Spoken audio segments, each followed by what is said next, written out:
Ba? John chapter 1 verses 35 to 42. Nandiyan na po tayo?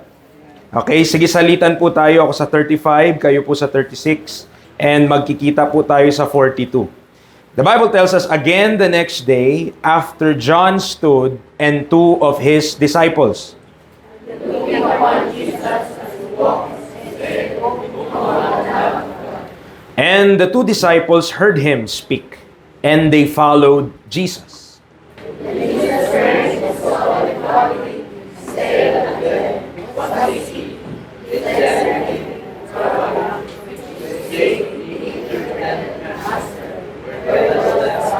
He saith unto them, Come and see. They came and saw where he dwelt, and abode with him that day, for it was about the 10th hour.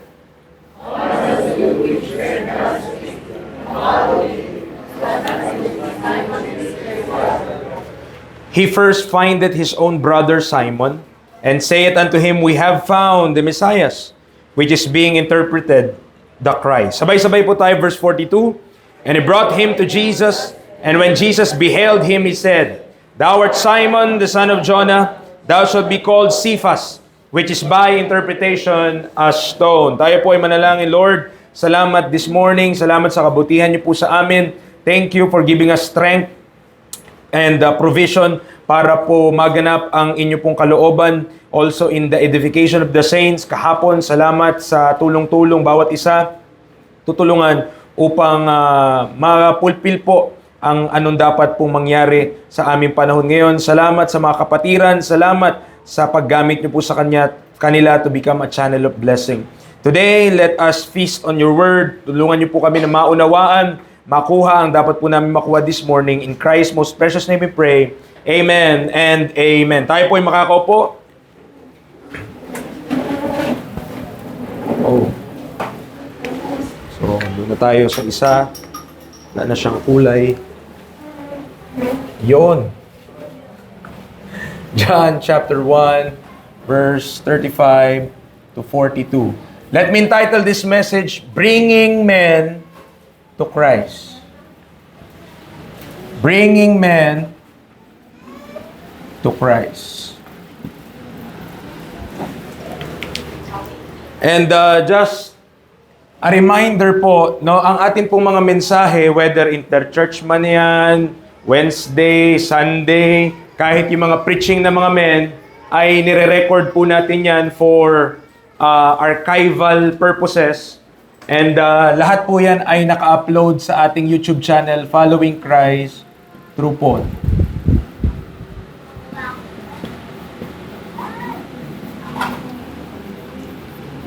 So soon, YouTube po ito.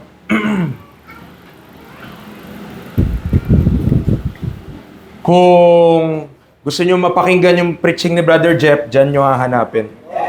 Okay? So, naka-ano tayo? Ina-archive po natin yan. Bakit? So, halimbawa, 2 years from now, paano ba ako magsalita dati? Paano ba magturo? Ayan, babalikan mo, papakinggan mo. Ay, ganun pala ako nagsasalita. No? At least may kita mo rin yung growth mo. Or kung di ka ba nag-grow. So, may comparison. But, ina-archive natin lahat ng ating katuruan. Kung merong hindi makaka-attend or makaka-miss, pwede nyo pong masusubaybayan po dyan. Okay? So, sa ating pong pag-aaral ngayon, we are dealing with bringing men to Christ. And simple lang, wala masyadong, hindi natin to na-alliterate ngayong umaga, but I want to give just simple points. I hope na makita po natin yung katotohanan dito. And number 1, titigan natin yung dalawang disciples, the two disciples, no?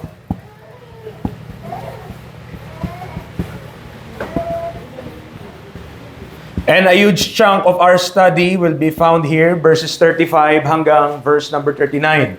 So, titignan natin yung dalawang disciples. Ano pa yung dalawang disciples na yan? Preacher. Now, tignan sa verse number 35, again, the next day, after John stood. So, kinabukasan po, mga kapatid, kinabukasan, pagkatapos na mabautismuhan ng ating Panginoong Yesus, after He was baptized also by John. So tandaan natin ha, si Jesus Christ, binaptize ni John sa tubig. Okay, clear naman yon. At nangyari yon after he is identified as the Lamb of God and the Son of God. At ang nag-identify noon ay walang iba kundi yung forerunner or si John the Baptist. Now, sabi ng verse 35 pa rin, and two, John stood, nakita natin yung action na ginagawa nila, nakatayo sila, and two of his disciples. So si John the Baptist ay nakatayo kasama yung kanyang, meron din yung dalawa sa kanyang mga disciples, nakatayo din doon kasama niya. So, these two, yung dalawang disciple na yan, maririnig nila kung papaanong tinawag ni John the Baptist si Jesus Christ. Okay, they will hear what their master, what John the Baptist would say about Christ. So maririnig nila, habang nandoon sila sa River Jordan, habang nandoon sila na nagpo-perform ng ministry si John the Baptist, dumating ulit si Jesus Christ and maririnig nila kung anong sasabihin ni John the Baptist. At sabi ng verse 36, and looking upon Jesus as he walked. So, ang ano pong action nila, si John kasama yung dalawang disciple, anong ginagawa nila? Nakatayo. They stood. And sa Bible, mga kapatid, mahalaga rin yung standing still. Okay? Exodus chapter 14. Exodus chapter 14, when the nation of Israel fled from Pharaoh and the Egyptians, binigyan sila ng courage, binigyan sila ng encouragement ni Moses. Exodus chapter 14 verse 13, ang sabi ng Bible, and Moses said unto the people, fear ye not, stand still and see the salvation of the Lord, which he will show to you today. For the Egyptians whom ye have seen today, ye shall see them again no more forever. So nakita natin yung association, mga kapatid, na habang nakatayo sila, dapat stand still ka lang. Steady ka lang. Stay put ka lang. Stand still and see the salvation of the Lord. Sabi ni Moses sa bansang Israel. And in John the Baptist case, nakatayo lang sila, kasama niya yung dalawang disciples, and they saw Jesus walking. Okay? And they saw Jesus walking. At anong sinabi? Balik na tayo sa ating text. Anong sinabi ni John the Baptist na narinig nung dalawang disciples na kasama niya? In John chapter 1, again, verse number 36, ang sabi, Jesus, as he walked, he saith, anong sabi ni John the Baptist? Behold, the Lamb of God. And this time, meron na po tayong exclamation point. Nung binanggit ito ni John kahapon, or the day before, yung araw na yan, sabi niya lang sa verse number 29, behold the Lamb of God, which taketh away the sin of the world, walang exclamation point. But this time, there is an emphasis. Okay, alam natin, kapag merong tandang padamdam, di ba? Alala niyo po ba yan? Yung tandang padamdam na yan, ibig sabihin may yung great emotion has been occurred. Okay, nangyari. So ginagamit yan. Minsan pag sumisigaw, nagugulat, di ba? Talagang may exclamation point. At nung nakita ulit ni John the Baptist si Jesus Christ, walang atubili, sabi niya, behold, the Lamb of God. Sino nakarinig? Narinig ito ng dalawang disciples na kasama niyang nakatayo. If we are to know Christ, then, mga kapatid, kung gusto natin na makilala ang Panginoon, then dapat, practically speaking, gayahin natin itong dalawang disciples na to, na nakatayo lang at tinitignan at pinakinggan yung katotohanan tungkol kay Kristo Jesus. One thing about standing, mga kapatid, sinabi mong, you stand still. Kagaya dun sa Exodus. Wala kang ibang ginagawa eh. Nakasteady ka lang. You stand still. And you look. And see what's happening. Diba? At mga kapatid, sa ating kaligtasan, tandaan nyo po, wala kang gagawin. Wala kang gagawin. Just need to see the salvation of the Lord that is in Christ. At pag nakita mo yon, doesn't require anything. Hindi mo kailangan umiyak, hindi mo kailangan sumigaw, hindi mo kailangan kahit na ano. But you need to believe and trust what Jesus Christ had done para sa atin. Now, to borrow a commentary, yung sabi ni A.W. Pink dito tungkol sa bagay na to, sabi niya, if we would behold the Lamb, kung ating pagmamasdan itong kordero, we must stand still. That is, all fleshly activity must cease. We must come to the end of ourselves. Amen. Kasi kung titignan, kung sinabi, behold the Lamb, pero ang dami nating tinitignan. Katingin tayo dito, abala tayo sa ibang bagay, kagaya ni Marta. Hindi natin mabe-behold yung Lamb of God. Now in Numbers chapter 21, we have an account wherein the nation of Israel murmuring toward God, nagmumurmur po sila, and as a result, ito po ang nangyari. Numbers chapter 21 verse number 4, ang sabi ng Bible, and they journeyed from Mount Hor by the way of the Red Sea to compass the land of Edom, and the soul of the people was much discouraged because of the way. So yung mga tao, diskurahe, mga kapatid. Dahil siguro nalalayuan na sila, lakad ng lakad. Verse 5, and the people spake against God. Yun ang problema. Bakit kaya, instead na manalangin, ay nagreklamo? Amen. Di ba? Nakaka-relate din tayo sa bansang Israel. Minsan sinasabi natin, bansang Israel, nireject ang Diyos. Bansang Israel, mareklamo. Ang bansang Israel, talagang puro ano yan. Di ba? Kung ano-anong ginawa sa Diyos, nagtaksil sa Diyos. Pag binasa mo yung buhay nila, pag binasa mo yung ginagawa nila, wala namang pinagkaiba sa atin. Amen. But what happened was, verse number 5, nagsalita sila laban sa Diyos at laban kay Moses. Wherefore have ye brought us up out of Egypt to die in the wilderness? Isipin mo, sabi niya, inilabas mo ba kami sa Ehipto para mamatay? For there is no bread, walang tinapay, neither is there any water, ni tubig wala, and our soul loatheth this light bread. Isipin mo, tinawag nila yung mana, yung provision na binibigay sa kanila ng Diyos, yung kanilang daily bread, na natutukal na sila. Our soul loatheth this light bread. Verse number 6, and as a result, and the Lord sent fiery serpents among the people. Nagpadala ang Diyos ng mga ahas, and they beat the people, and much people of Israel died. Nagpadala ang Diyos ng ahas na, ay talagang venomous yan. Kinagat sila, matay. Oh, pag ikaw naman, kinagat ka ng sawa, di ba? Yung walang venom, di ka naman mamatay, pero sakit. Oh, pero, iikutan ka nun. Papaliputan, tapos kukonstrict. Pero itong uri ng ahas na to, ito yung merong kamandag. Now, they died, mga kapatid. They are bit by the serpents and they died. Verse number 7. Therefore the people came to Moses and said, oh, salamat, may pag-amin. We have sinned. Kami ang nagkasala, for we have spoken against the Lord and against thee. Pray unto the Lord that he take away the serpents from us. And Moses prayed for the people.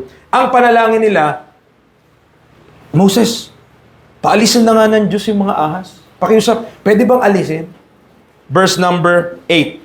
And the Lord said unto Moses, make thee a fiery serpent, and set it upon a pole, and it shall come to pass that everyone that is bitten, when he looketh upon it, shall live. Inalis ba ng Diyos yung ahas? Nung time na to, hindi pa. Pero gumawa ang Diyos ng provision. Gumawa ka ng ahas din, ilagay mo sa pole. Okay? Diyan yan nakuha ng mercury drug. Diyan nakuha ng Greek mythology. Bakit may ahas na nakalagay sa pole? Okay? Verse number 9. And Moses made a serpent of brass and put it upon a pole. And it came to pass that if a serpent have bitten any man, when he beheld the serpent of brass, he lived. So nakuha niyo po. Okay? Kinagat sila. Salamat bro. Kinagat sila dahil po sa kanilang pagrereklamo, ayaw daw nila yung tinapay na kinakain nila.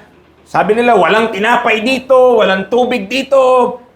Dinala mo ba kami dito sa ilang para mamatay? Ganun yung nila, mga salita nila, di ba? Oh, at ang Diyos nagpadala sa kanila ng mga ahas. Etong mga ahas na to, syempre ahas sila. Aahasin nila yung mga tao, kakagatin nila. At kinagat nila, namamatay na yung mga tao. Yung mga tao nagising, sorry Moses, nagkasala kami. Pakiusap lang, i-request namin sa Panginoon, pakitanggal na yung mga ahas. Ang Panginoon, hindi ko pa tatanggalin yung ahas. Ilalagay ko muna, Moses, gawa ka na ganito. Gawa ka ng pole at ilagay mo dyan ang ahas at kung sinong titingin dyan, mabubuhay. Mga kapatid, yung ahas na yon na itinaas sa wilderness, pag binasa natin sa New Testament, that is Jesus Christ. Amen.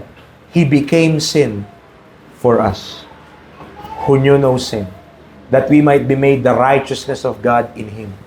Naging kasalanan si Kristo. Siya yung umako ng ating mga kasalanan.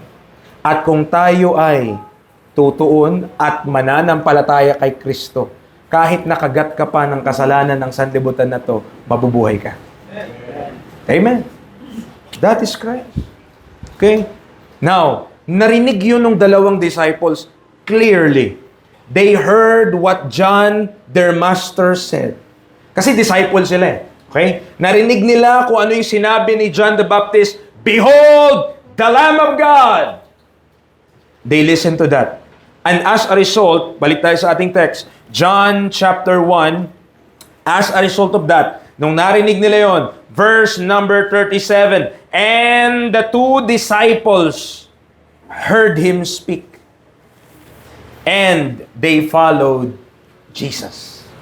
Nung narinig nila kung ano yung sinabi ni John the Baptist regarding the Lord Jesus Christ, ura-urada, sinundan nila si Kristo Jesus. Narinig nila kung ano yung dineclare, "Behold the Lamb of God."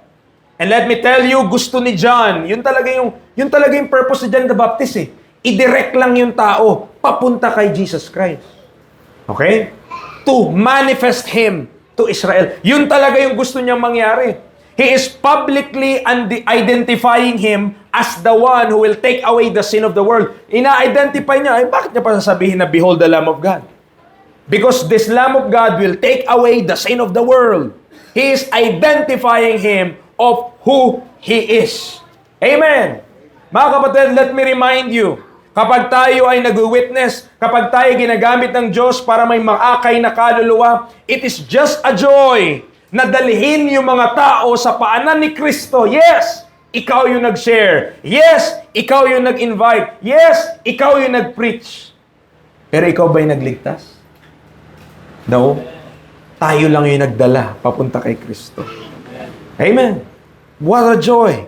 Hindi dapat tayo gumawa ng mga tagasunod natin. But our preaching should direct those who hears to Christ. Yung mga tagapakinig dapat ilagay natin, ipunta natin kay Kristo.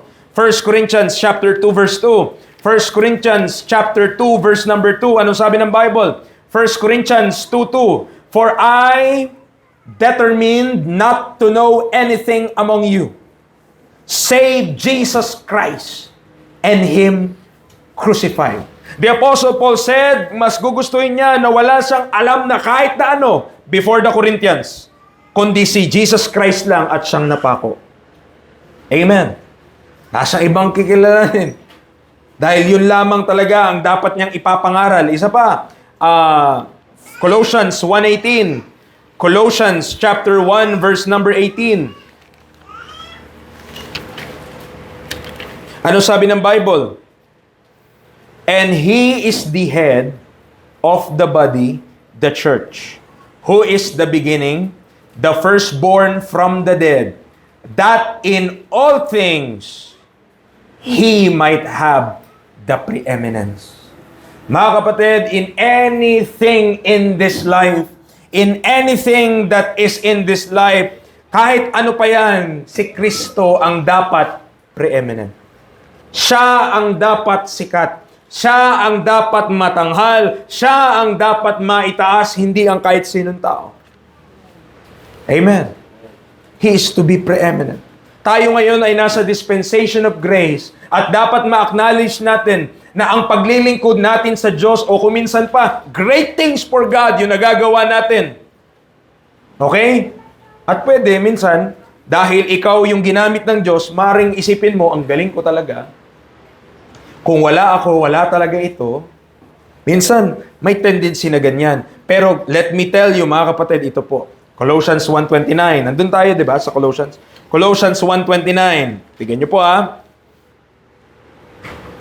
Whereunto I also labor. Okay, naglilingkod si Paul. Striving according to his working, which worketh in me mightily. Nagsaserve siya, tama? Pero, yung pagsaserve niya na yon ay epekto o produkto ng pagkilos ng Diyos sa kanya. Mas malinaw, Philippians 2. Okay, mas malinaw dito. Philippians chapter 2, verse number 13.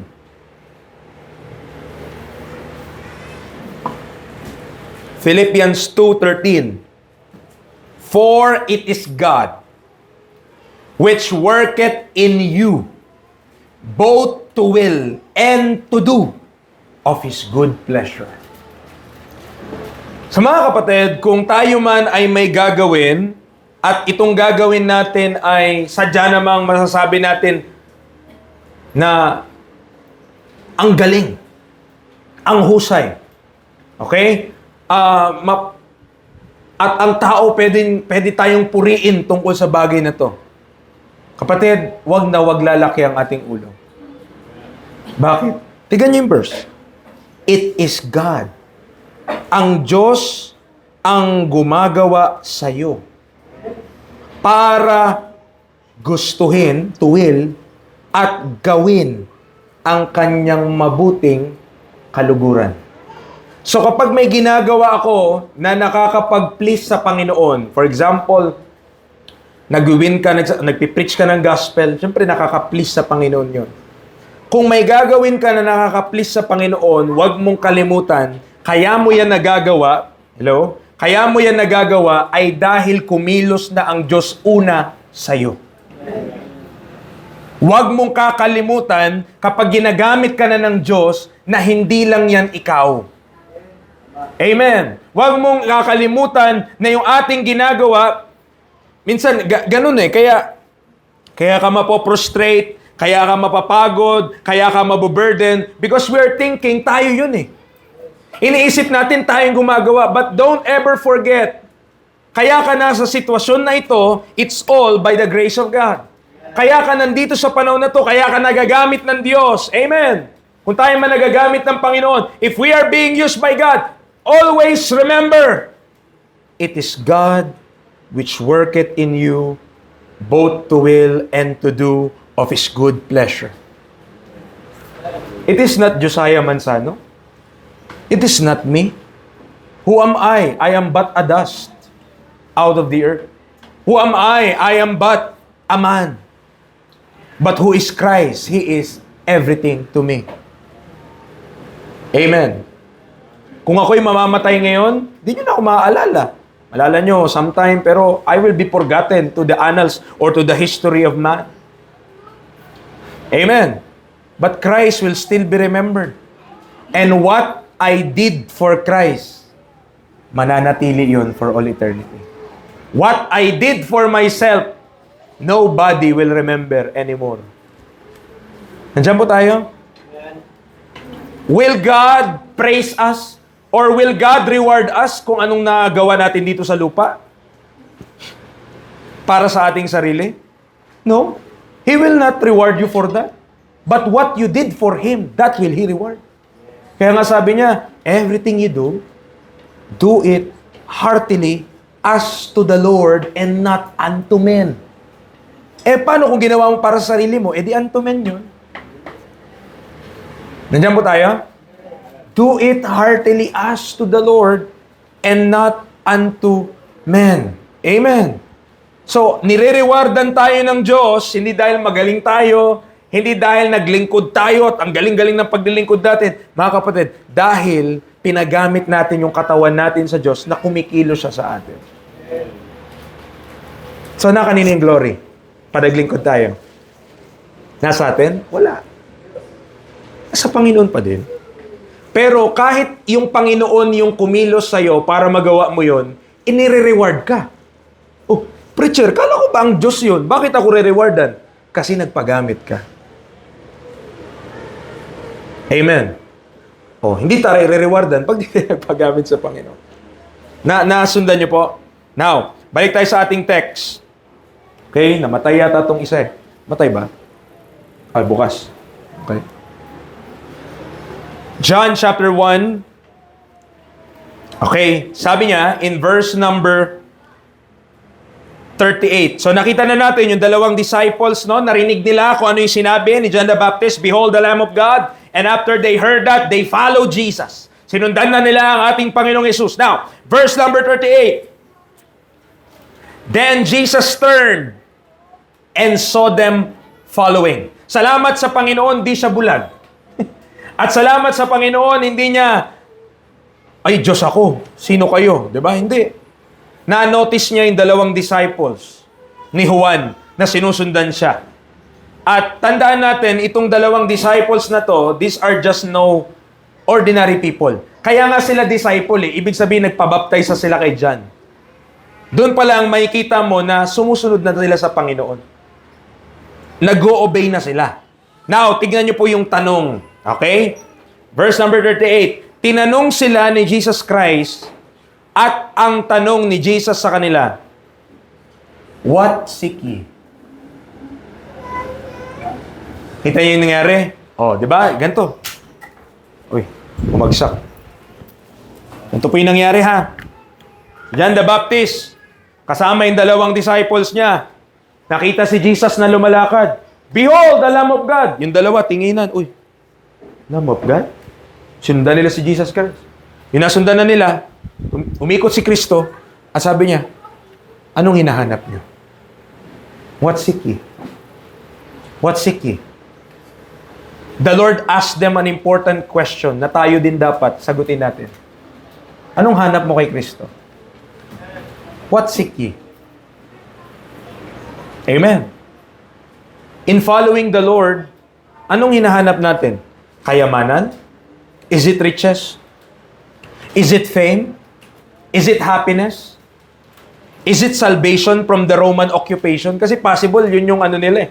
Yun yung kung ba't nila sinisik si Kristo dahil kapag dumating na yung Messiah, yun yung magliligtas sa kanila mula sa Romano. So anong hinahanap nila? Kaya tinanong ni Kristo, ikot siya eh. Anong hinahanap niyo? Yung maraming mga tao, kaya sila sumusunod sa Panginoon. Alam niyo po, nung earthly ministry Jesus Christ, madaming taong sumusunod sa Kanya. Ang dami po. Tama po ba? Nandiyan po kayo? Nakasunod po tayo? Amen. Now, nung time ni Jesus Christ, maraming sumusunod sa Kanya. Bakit? Pinapagaling niya. Pinapakain niya. Naalala niyo yung loaves and fishes? Bay, 5,000 lalaki yun. Wala pang babae doon at mga bata. Sobrang dami nung crowd na yun. Pinakain niya yung lahat. Pero nung nandun na siya sa krus, ilan yun nandun? Wala pang 10. Amen. Nasaan na yung lahat ng pinakain niya? Nasaan na lahat ng pinagaling niya? Nasaan na lahat ng mga lumpo na pinalakad? Nasaan na lahat ng may mga lepers? O mga leprosy at nawala? Nasaan sila lahat? Wala na. Because sometimes people, ang hinahanap lang nila sa Panginoon, yung makukuha nila sa Panginoon. Nandiyan po tayo? Anong hinahanap nila? Yung iba? Loaves and fishes. Ibig sabihin, provision sa katawan, yung makakain nila. Ano hinahanap nila? Pagpapagaling. Anong hinahanap nila? Yung magagawa ng Diyos para sa kanila. Yun yung hinahanap nila. Kaya marami mga tao naliligtas. Salamat sa Panginoon, nagliligtas siya. Pero konti lang yung naglilingkod sa Kanya. Bakit? Kasi ang hanap lang nila sa Panginoon, kung ano yung mabibigay ng Panginoon sa kanila. Diyan po tayo? Are still there? Now, tinanong sila, di ba? Anong sabi? John 1, balik tayo. Okay? John chapter 1. So, tinanong sila, yun yung tanong, what seek ye? Sumagot sila. Then they said unto him, Rabbi, which is to say, being interpreted, Master, where dwellest thou? Itong dalawang disciple na to na sumusunod kay Jesus Christ, na disipulo ni Juan nung una, ay sumagot ng maganda at maayos. Preacher, paano mo nasabi? In-acknowledge nilang una, hindi mo na nila sinagot kung anong hinahanap nila Ang sinabi muna nila, Rabbi. Preacher, anong ibig sabihin? Sinabi naman ng talata kung ano interpretation Master, ibig sabihin nun. So, anong ibig sabihin nun, preacher? Sa pagbabasa po natin sa Gospels, tignan nyo, Matthew 10:24. Matthew 10:24. In reading the Gospels, Matthew chapter 10 verse 24, ito po yung principle. The disciple is not above his master, nor the servant above his Lord. So, ang tawag po, di ba ito ay dalawang disciples. So, kung merong disciple, anong tawag sa nagtuturo sa disciple? Sinabi na ng passage. Sa Matthew 10. Anong tawag sa nagtuturo sa disciple? Yun, kapatid, master. Nakuha nyo? Ibig sabihin, itong dalawang disciple na to na sumunod kay Jesus Christ, tinanong sila ni Jesus, anong hinahanap nyo? What seek ye? Ang sagot nila, Rabbi. Ano ibig sabihin, preacher? In-acknowledge na nila na this time around, no longer John the Baptist yung master namin. Nakita nyo? Ikaw na Panginoon. You are a Rabbi. Rabbi. Sabi nila Rabbi, which is by interpretation, Master. Ang disciple, kanino silang disciples? Kay John. Pero, nung sinundan nila si Jesus, nung narinig nila, Behold, the Lamb of God! Hindi na si John. Ikaw na ang aming Rabbi. Rabbi, yun sabi nila una. It is safe to believe that, safe ba na paniwalaan na mula sa point na yon, yung dalawang disciples na sumusunod kay Juan, ay si Kristo na talaga ang kanilang magiging master? From whereas galing sila kay John the Baptist. At hindi lamang yun, mga kapatid, kung bakit tama o maganda yung sagot ng dalawang disciples. Hindi lamang dahil sinabi nilang Rabbi at natingil na sila doon. Hindi po. May kasunod. Where dwellest thou? Where dwellest thou? Alam mo ang tanong nila? Master, saan ka nakatira? Master, saan ka nag-i-stay? Hindi nga tanong nila kung saan nakatira ang Panginoong Jesus. Bakit? Gusto nilang pumunta kung saan siya nakatira. And that speaks of fellowship and companionship. Gusto nilang samahan ang ating Panginoong Jesucristo. Ibig sabihin, hindi lang sila basta tagasunod na masabi mo lang tagasunod. Sasamahan ka namin kahit saan ka pa pumunta. Kung saan ka nakatira, gusto naming pumunta kung saan yun. Amen. They want to be with Him. Kapatid, yun ba yung ating hinahanap? Yung makasama si Kristo at makilala siya? Or anything else? Kasi, sa totoo lang, kung hanap mo kay Kristo, kayamanan, mayaman siya. Kung hanap mo kay Kristo, katanyagan, His name above every name. Tama? Pero hanap mo ba sa Kanya, makasama mo siya at makilala mo siya? Yan ang tanong. What seek ye? Ganda ng sagot ng dalawa. Rabbi, where dwellest thou? Ang hanap nila, hindi kung anong mabibigay sa kanila ni Jesus Christ. Ang hanap nila, makasama siya. Amen po ba? Philippians 3:10, this is also our Apostle Paul's desire. Philippians chapter 3, verse number 10. Philippians chapter 3, verse number 10. Ang sabi po dito ng Bible, that I may know Him and the power of His resurrection and the fellowship of His sufferings, being made conformable unto His death. Mga kapatid, yung makilala si Kristo, yan yung kanilang desire. Gusto niyo pong malaman kung paano tayo nag-grow bilang Kristiyano? Do you want to know kung paano tayo nag-grow as Christians? Ganito yung progression niyan. Pag bago ka palang Kristiyano, inaalam mo palang yung mga what. Ano ba yung mga bagay na yan? Ano yung mga doktrina? Yan yung inaalam mo. Pag nag-grow ka na, naiintindihan mo na yung mga why. Ibig sabihin, bakit ba ganito tayo? Bakit ganito yung church natin? Bakit natin ito ginagawa? Naiintindihan mo na kasi lumalawak na yung understanding mo. Hindi na lamang puro what yung nalalaman mo, kundi why. Not only you know what we believe, but why we believe it. Pero as you go deeper, mas tayo lalago, mas tayo nagmamature, mas tayo nagiging perfect according to the Bible, perfecting of the saints. Ang pinakadulo niyan, mga kapatid, is knowing who Christ is. Hindi na no longer mahalaga yung mga kung ano yung doktrina eh. Mahalaga kung bakit mo yung pinaniwalaan. Pero pag dumadating ka na sa point na gusto mo nang kilalanin yung Diyos, Panginoon, gusto kitang makilala. Panginoon, gusto kong malaman kung sino ka talaga. Panginoon, gusto kong maging close sa'yo. Then you are truly maturing as a saint. Amen. Na yung ating panalangin, hindi na lang, Lord, bigyan mo ko ng blessing. Lord, bigyan mo ko ng pagpapala. No longer. Ibig sabihin, nagmamature ka na, Panginoon. Gusto po kitang makilala that I may know Him and the power of His resurrection. Mga magulang, gusto niyo po ba na ang turing sa atin o sa inyo ng inyong mga anak ay hingian lang ng pera? Pag nakita nila yung nanay nila, penge. Pag nakita nila yung tatay nila, penge. Di ba ang pangit nun? Pero ang magulang na, hindi, pag nakita ng anak, talagang mahal na mahal ng anak, nilalambing ng anak, nako, kahit hindi manghingi, binibigyan eh. Kasi mahal ka ng anak mo eh. Hindi mo na kailangan, talaga yung anak ko, mahal na mahal ako ah. Manghingi siguro to. Hindi, papa, mahal lang kita, love lang kita. Love lang kita, mama ko, di ba? Kung ganon, mga kapatid, ang Diyos natin, tandaan natin, hindi naman siya nagkukulang eh.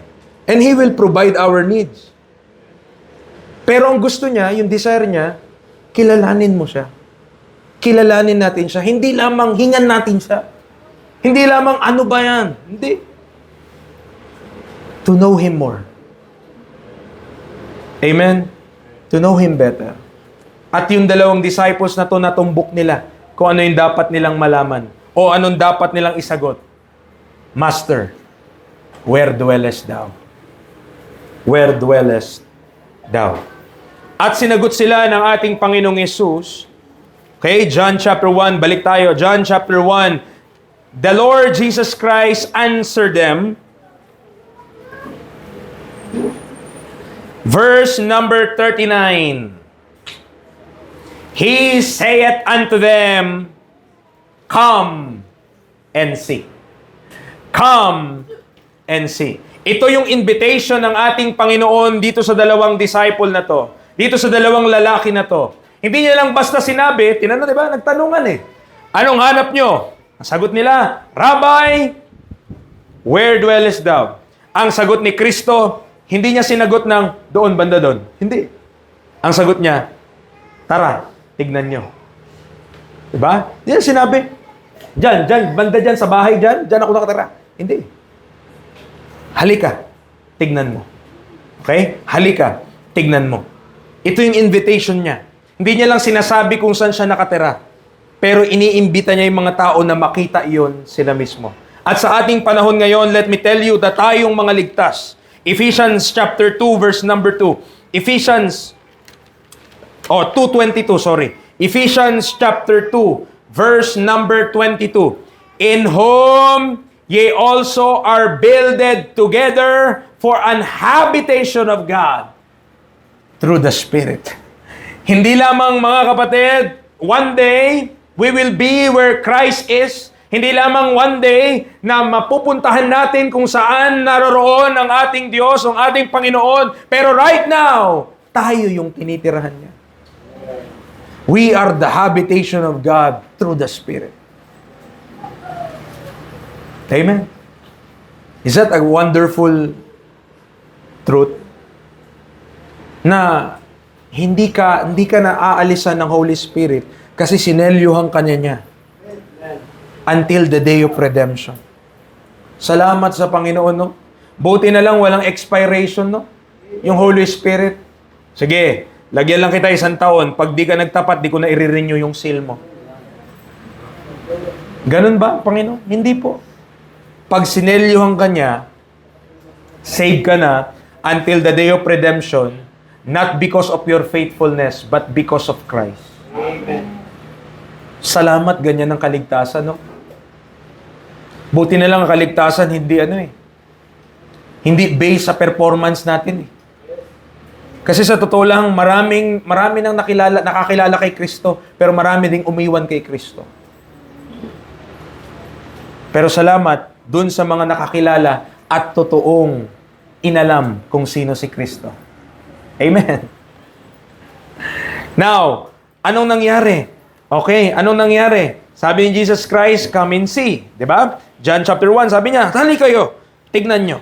Then came and saw where he dwelt, and abode with him that day. Ang gandang opportunity nun, no? Na makasama mo kung saan nakatira mismo ang ating Panginoong Jesucristo. Tingnan natin kung papaanong sinamahan. And also, mga kapatid, not just sinamahan ni Jesus Christ, pero makikita mo dito yung hospitality ni Kristo. Ibig sabihin, itong dalawa na to, nung sinabi nila na, Rabbi, where dwellest thou? Handa si Jesus Christ na ipunta sila kung saan siya nakatira. At meron tayong matututunan dyan, practically speaking, mga kapatid. Meron tayong matutunan na practical thing tungkol sa bagay na yan. Why? Okay. Kayo po ba naniniwala na lahat ng bagay ang Diyos ang nagmamay-ari? Okay? At tayo ay steward lamang. Tama po ba? Do you believe that? That we are just stewards and the Lord is the owner of everything. Of course, He is the creator. At the same time, hindi lamang basta own niya lahat by creatorship, but also, tayo ay niredeem niya pa. So, dobles na. Hindi ka lamang pagmamay-ari ng Diyos sa pagkalikha, pagmamay-ari ka pa ng Diyos sa pagkatubos. So, kanino lahat ng sayo? Sa Kanya. Now, a practical truth na dapat nating matutunan, mga kaibigan, mga kapatid, ito. Ilalagay natin sa pinaka-practical level. So, kung ang Diyos ang nagmamay-ari ng lahat ng bagay at lahat ito sa Kanya, hindi ba't dapat ipagamit ito lahat para sa Kanya? Amen. That includes our house. Right. Kasama dun yung bahay natin. Nakuha niyo po? Now, nakita niyo si Jesus Christ? Nung sinabi nung dalawa kung saan siya nakatira, tara, tignan niyo. Come and see. Okay? So, in-accommodate niya sila.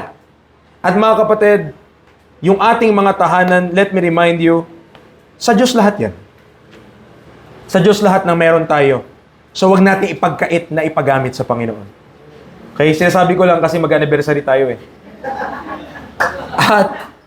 At sa anniversary, mahal naman pag lahat hinutel mo. Dapat talaga tayo matutunan natin na mag-accommodate sa ating mga sariling tahanan. Amen. Preacher, yung kasya lang sa amin isang pamilya, pwede na yan. At least merong isa. At madagdagan, lahat tayo, kung meron tayo tigi-isa, edi mabuo din. Tama, konti na lang yung ilalagay mo sa Apo Golf. At least malapit lang dyan.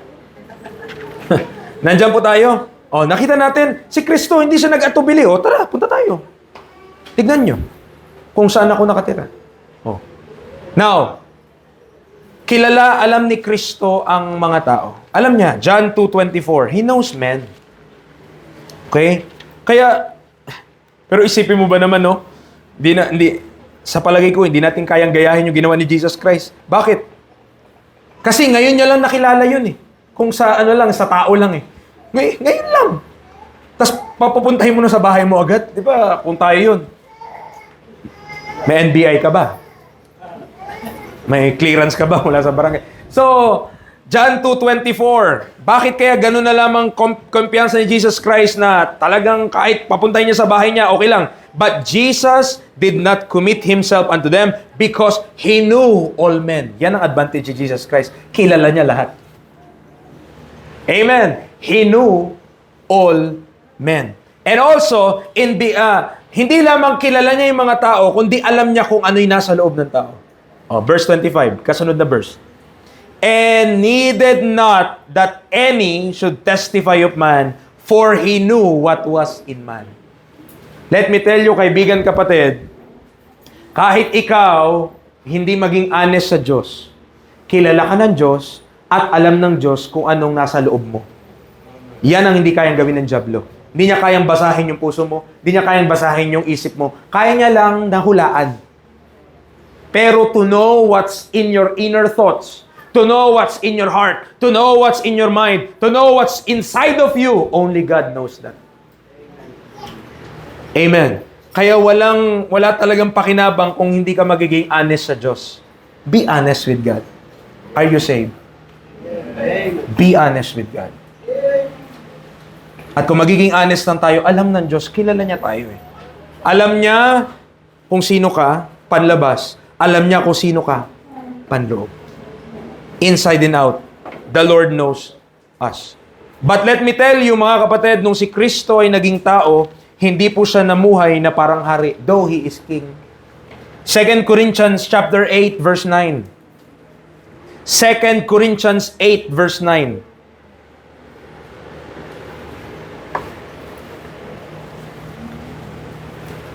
For ye know the grace of our Lord Jesus Christ, that though He was rich, yes, mayaman ang Diyos sa Kanya, siya nga gumawa lahat ng bagay, yet for your sakes, He became poor, that ye through His poverty might be rich. Mga kapatid, salamat sa Panginoon. Kasi kung tinanggap na siya bilang hari, kung tinanggap na siya dati bilang hari ng Israel at siya ay umupo na sa trono, ang mga hintil po, wala nang pagkakataon na maging in Christ. There's no opportunity to be in Christ. Yung benepisyo natin ngayon na tayo ay nandoon sa heavenly places, walang ganun kung nangyari na siya ay naging hari sa bansang Israel. Pero salamat, nabigyan tayo ng opportunity, pribilehiyo na maging mga anak ng Diyos. Hindi lamang mga hintil sa ilalim ng pamumuno ng bansang Israel sa kaharian, kundi tayo nabigyan ng pagkakataon na maging anak talaga ng Diyos ngayon. Amen. Salamat sa Panginoon. He became poor, though He was rich. Okay? So, wag po kayong mag-alala. Kung nakahubad kayo ng sapatos, hubarin nyo lang kasi hindi pa tayo matatapos. Okay. Now, sinabi natin dito, John chapter 1, okay, sabi niya, verse number 39, nag-abode sila with Him that day. At sinabi kung anong oras sila pumunta doon. For it was about the 10th hour. Okay, now, pagdating po sa oras sa Bible, okay, 6 a.m. Tapos dito, 6 p.m. Okay? Sa Bible, ang araw, 6 a.m. to 6 p.m. Yan ang day. 6 p.m. to 6 a.m. yan ang night. Hindi 12 to 12 ang bilang 6 to 6. Okay? Ganun na. Ganun na. So, sa Bible, nagsisimula ang morning o yung day sa 6 a.m. Nagtatapos ng 6 p.m. Yan ang day. Ang night, 6 p.m. to 6 a.m. Yan ang night. Kaya pag sinabi, 4th hour, 3rd hour, 6th hour, okay? Ano ibig sabihin nun? Sabi niya, 10th hour. Ilang oras? 6 to 6. O, 12, di ba? O, nasaan yung 10th hour? Minus 2. 6 minus 2. Ayun, alas 4 na yun. Okay? Ibig sabihin, nung time na sinundan na ng mga disciple na yan, si Jesus Christ, alas 4 na. It was the 10th hour of the day. Okay? Ngayon, dito naman, pag dito naman, iba naman yung watch kasi, iba yung term nun, yung port watch. Yung mga watch naman. Dito yun, tungkol sa night na yun. But ang point lang natin, pag sinasabing hour, kailan ba pinako si Kristo? Alam ko, 6 hour eh. Tapos hanggang 6 hour to 9 hour may darkness. So, kung tama yung alala ko po, 6 hour is 12 noon hanggang 3 p.m. Ayun. Tanghaling tapat hanggang alas 3. Ba't yun mga nagpepenitensya ang aga-aga? Praise the Lord. Amen. Amen. So, 4 p.m. po, 4 p.m. in the afternoon, nung nakita nitong dalawang disciple, nakausap na si Jesus Christ at sinundan nila. So, doon na sila nagpalipas ng gabi. Kasama nila si Kristo nung araw po na yan. Now, mumove tayo. Amen. Second point. Mabilis lang po yung second and third. Matagal lang yung first point. Okay? So, pangalawa, may kita na natin dito, not just the two disciple, pero in-identify kung sino yung isa dito sa dalawa. At ang pangalan niya ay si Andrew.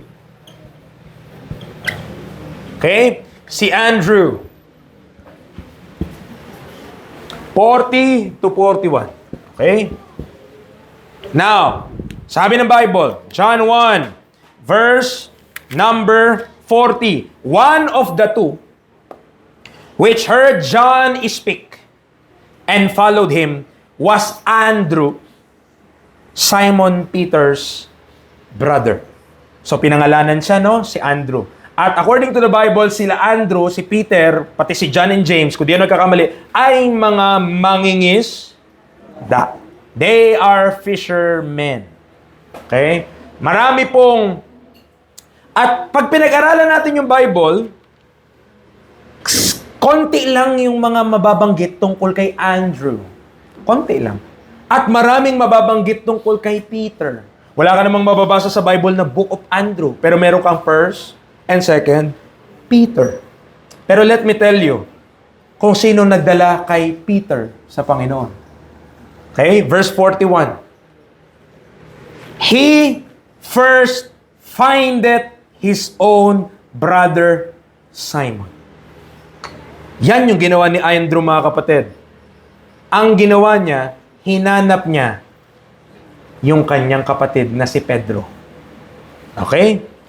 Hindi siya nanalangin lang na, Lord, nawa si Peter, makilala niya rin si Jesus. Hindi. Hinanap niya.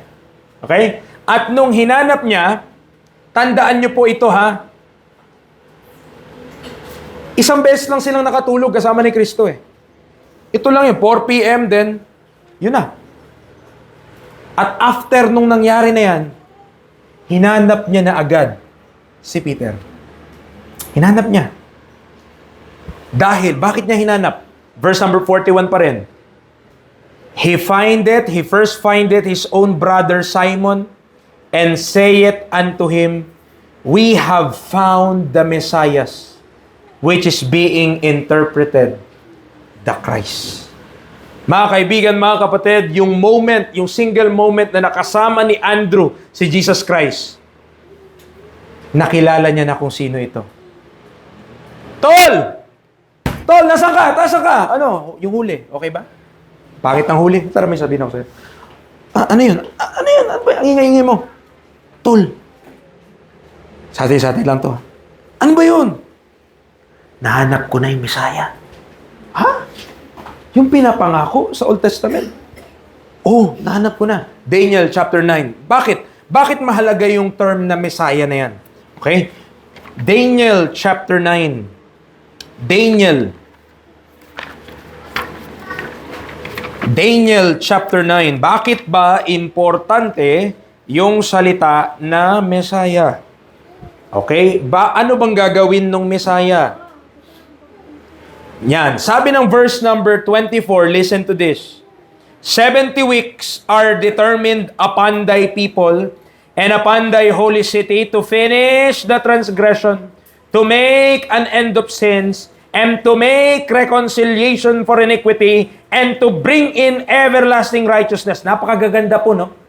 Yan yung mga promise na matutupad after 70 weeks of Daniel. Okay, tigan natin yan sa mga huling pag-aaral natin. Tigan natin yan. Now, sino yung magiging responsable para maganap yan? Verse number 25. Know therefore and understand that from the going forth of the commandment to restore and to build Jerusalem unto the Messiah the Prince. Verse 26.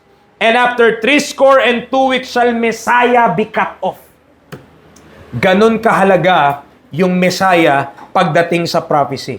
Yung pinapangako na 70 weeks na pag na-fulfill, finish the transgression, make an end of sin, everlasting righteousness, ibibring in through the kingdom, mangyayari lang yon after the Messiah is cut off. At kailan siya na-cut off? Dun sa cross. The Messiah was cut off to the cross. Pero salamat, hindi pa gumulong yung prophecy na postpone yung plano ng Diyos para sa bansang Israel. Pumasok yung ating panahon ngayon. Amen. But let me tell you, the Messiah is very important in prophecy. Kasi may participation siya. And let me tell you also, He is the subject and the object of prophecy. The Messiah. The Christ. At nung isang beses lang na nakasama ni Andrew at yung isa pang disciple na hindi pinangalanan, pero sabi ng mga komentary o sabi ng mga pag-aaral, ang kasama daw ni Andrew na yon among those two disciples is John. Yung sumulat ng Book of John. Pero hindi niya pinangalanan eh. Hindi pinangalanan eh. So si Andrew, okay, yung isa doon, nung minsan lang na nakasama nila si Kristo kung saan siya nakatira, hinanap niya na yung kapatid niya. Tol! Oh, bakit? Nahanap ko na yung Messiah. Nahanap ko na yung Messiah. And mga kapatid, that single moment, he knew kung sino yung kausap niya at kasama niya. Now, bakit mahalaga yon? Sabi ko sa inyo, mabilis lang to kasi number 3 is Simon Peter. Hindi kasama si Simon Peter dun sa dalawa. Sabi ko nga po sa inyo,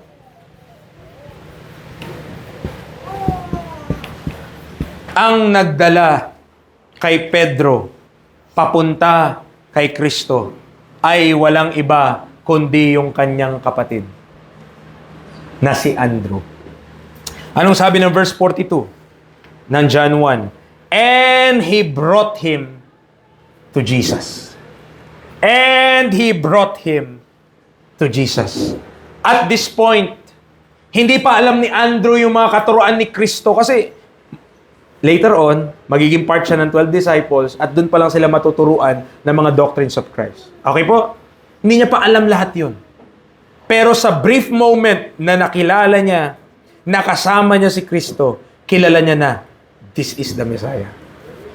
This is the Messiah.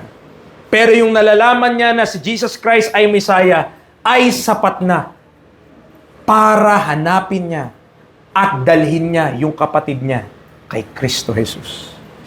Mga kapatid, mga Kristiyano, hindi natin kailangan maging expert pagdating sa Word of God. Hindi natin kailangan na sobrang edukado pagdating sa salita ng Diyos para makapag-witness sa iba tungkol kay Jesus Christ. Though, importante yon. Pero si Andrew, ano lang bang alam niya? Alam niya lang na si Jesus Christ ang Messiah. Yun lang alam niya. At dahil doon, hinanap niya yung kapatid niya, dinala niya, mga kapatid, sa paanan ni Kristo Jesus. Mga kapatid, ito, kung ayaw ng iba na hanapin mismo si Kristo personally, dalhin mo. Amen. May isang pastor, anak siya ng pastor, sabi niya, anak siya ng pastor, na pastor na ngayon. Sabi niya, siya po ay, nung bata pa, talagang nagda-drug siya o dinadrug siya. Anong ibig sabihin, preacher? Hinihila siya papuntang church. Drug. Okay, mamaya makukuha niya. Okay? Pag high na tayo, makukuha niyan. Ang point lang natin mga kapatid, may mga tao kasi na, alam niyo yun, they are weak or they are simple-minded. Sasama yan kahit anong simbahan. Sasama yan.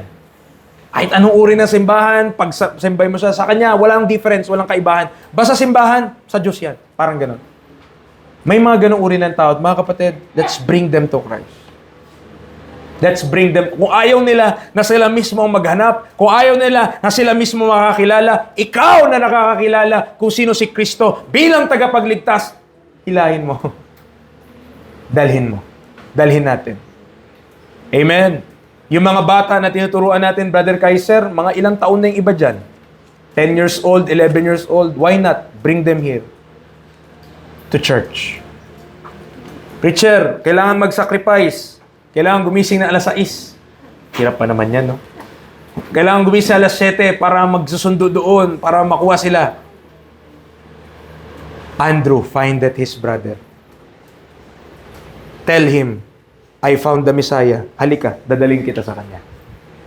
Amen. Nakita natin, si Andrew hindi sikat pagdating sa Bible eh. Wala ka nga eh. Konti lang mabasa mo tungkol sa kanya eh. Pero part siya ng 12 disciple. Ang maraming beses si Peter. Pero ang nagdala kay Peter, si Andrew. Kapatid, maaaring hindi ikaw yung magaling na preacher, hindi ikaw yung magaling na nagwiwin ng kaluluwa, hindi ikaw yung magaling magturo ng bata. Amen. Pero pwede kang gamitin ng Diyos na akayin ang iba sa paanan ng ating Panginoong Hesukristo. Diyan po tayo. Amen. That's the witness of Andrew. And, ito na. Dito tayo magtatapos pagdating kay Peter. Okay? Oh, Peter. And he brought him to Jesus. And when Jesus beheld him, nung time lang na nakita ni Jesus Christ si Peter, kilala niya na si Peter. And he beheld him. Okay? He knew how Peter later on, alam niya naman na magiging disciple niya si Peter, at nung pag siya ipapako na, ibebetray siya ni Peter. Ay, hindi ako yun. Alam niya rin kung gaano ka-unstable si Peter at gaano kayabang si Pedro. Alam niya yun. He behold Peter. Kaya sabi niya kay Peter, itong sabi ng Panginoon kay Peter, Thou art Simon, the son of Jonah. Thou art Simon, Bakit son of Jonah? Pag tinignan mo si Andrew, never siyang sinabihan ng Panginoon na Andrew, son of Jonah. Si Peter lang. Magkapatid naman sila. Ba't hindi sila parehas na son of Jonah? Oh. Bakit po? Anong dahilan? So, Pastor Jim Phillips, kung bakit daw si Pedro ay tinawag na son of Jonah, dahil si Jonah at si Pedro ay may pagkakahawig. Saan sila may pagkakahawig, preacher? Si Jonah at si Pedro ay parehas pinadala papunta sa Hintil. Alam natin, sa Acts 10, pinadala si Peter kay Cornelius, tama? Gusto niya ba? Ang tanong. Si Jonah, nung pinapunta sa Ninevites, gusto niya ba? Abay, sumakay sa kabilang barko. At yun, bumagyo. At yun, kinain ng balyena. At sinuka siya doon, papunta na siyang Nineveh. Diba? Kita natin, first time lang magkita ni Jesus Christ sa ni Pedro, no? Sabi niya, Thou art Simon, the son of Jonah. Thou art Simon, the son of Jonah. Now, at first, Jonah sailed contrary to Nineveh. Si Jonah mismo, doon sa Book of Jonah, pumunta siya sa kabila. Ayaw niyang pumunta kung saan siya pinapapunta ng Diyos. Pero nag-end up pa rin siya na sundin ang kalooban ng Diyos. Okay. Now, last point natin dito under Simon Peter. Sabi niya, Thou art Simon, the son of Jonah, thou shalt be called Cephas, which is by interpretation, a stone. Si Kristo, tinawag niya agad, nung pagkakita niya pa lang kay Pedro, tatawagin kang Cephas. Tatawagin kang stone. Notice how Scripture interpret itself, di ba? Doon na mismo, sinabi na, interpretation, stone. Si Kristo, tinawag din pong stone sa Bible. Okay? Acts chapter 4. Acts chapter 4, verse number 10. Acts chapter 4, verse number 10. Ano sabi ng Bible? Be it known unto you all and to all the people of Israel that by the name of Jesus Christ of Nazareth, whom ye crucified, whom God raised from the dead, even by him that this man stand here before you whole, or whole. This is the stone, si Jesus Christ yung stone, which was set at naught of you builders, which is become the head of the corner. Siya yung nireject, pero siya yung naging head ng corner. That is our Lord, Jesus Christ. Bakit po? Bakit niya sinabi na si Pedro magiging stone? Okay, Luke 22. Luke chapter 22. Si Peter, unstable siya. Si Peter, mayabang siya. Si Peter, marami siyang mga, sabihin na lang natin, si Pedro po, marami siyang mga, pagkakamali. Kaya, kung meron ka sa Bible na makaka-relate ka, kay Pedro. Makaka-relate tayo ng husto kay Pedro. Luke chapter 22, verse 31. And the Lord said, Simon, Simon, behold, Satan hath desired to have you, that he may sift you as wheat. But I have prayed for thee, that thy faith fail not. And when thou art converted, strengthen thy brethren. Okay? Inawag siya ng Panginoon na stone. Inawag siya ng Panginoon na bato. At the same time, bakit? Kasi siya mismo gagamitin ng Panginoon para sa kanyang mga kapatid. To strengthen them. Okay? Pero sa Bible, pag sinabi mo namang rock, hindi stone. Pag sinabi mong rock, that is our Lord Jesus Christ. He is not just a stone. He is the rock. Okay? He is the rock. Now, sa ating pagtatapos, mga kapatid, hindi lahat ng nakakilala kay Kristo pare-parehas. Iba-iba po yung personality natin, iba-iba yung circumstansya natin, iba-iba yung experience natin. Pero tayong lahat, kung tayo naniniwala kay Kristo, dapat tayong mag-engage sa ministry of reconciliation. If you are saved, tell somebody about it. If you are saved, bring others to Christ. If you are saved, tell someone. Unahin mo na, siyempre, yung kamag-anak mo. Si Andrew, inuna niya yung kapatid niya. Hinanap niya at dinala niya kay Kristo Jesus. Amen. Dinala niya. Bakit? Nakilala niya na yung Messiah. Ikaw, nakilala mo na yung Savior? Have we known the Savior? Do you know Jesus as your Savior? If so, let's bring others to Jesus Christ. Let us pray. Father, salamat this morning. Thank you for the message that you have given to us. Salamat sa witness na meron si Andrew. Though little is written about him in the scriptures, we know kung sino yung kanyang naidala sa inyong paanan. Not to praise him or not to lift him up, pero yung kahalagahan lamang po ng personal witness at personal na pag-aakay ng kaluluwa sa inyo, Panginoon. Lord, tulungan niyo po ang mga kapatiran. Help us to have this desire na makapag-akay po ng mga kaluluwa at maidala sa inyong paanan. Makilala ka rin nila kung paano ka namin nakilala. Tulungan niyo po kami to be faithful ministers of the ministry of reconciliation. Salamat sa opportunity na ito. Thank you for this witness and also even kay John the Baptist. Kung paano siya ang nag-disciple dito sa dalawa. Pero nung kanyang dinirect yung attention nila kay Kristo, walang atubili na sila ay sumunod sa aming Panginoong Hesus. Tulungan niyo po kami na ang mga tao na aming po maturuan, ang mga tao na kami gamitin mo para maakay po sila, hindi po sa amin sila sumunod, kundi kay Kristo Jesus. In Christ's most precious name we pray. Amen and amen.